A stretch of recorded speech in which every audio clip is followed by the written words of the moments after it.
यह कुल चाहला।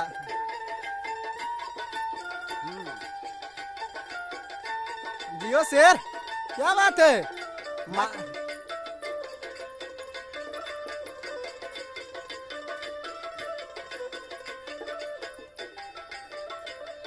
अरे ये देवर बबुआ, का है भौजी?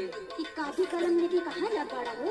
अरे जात है, देखत हो इतना दिना के बाद स्कूल खुलत तनी जात है, सर जी फोन कैले रहना जात है पढ़त लिखत न, तो बतावा आगे कैसे काम धाम चली हो? अरे हमारे कुछ सवाल रहो, अगर ओकर जवाब दे देबा तब तो जानब के पढ़ल लिखल हवा। अच्छा, तो एकर मतलब तू हमें चेतावनी देते हो? हाँ हो, सुना। ठीक है, पूछा कौन सवाल बा?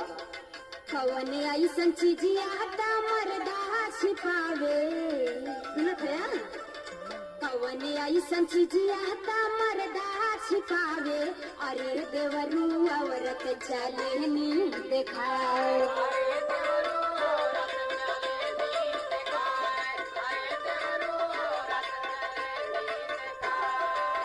अरे भौजी, ई कुल का छोट छोट सवाल पूछत है रे?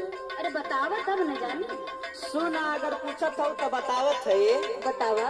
अरे जेबा में परसात मरदा छिपावे, सुनत हो ना? हाँ हो। अरे जेबा में परसात मरदा छिपावे, अरे भौजी औरत चलनी देखा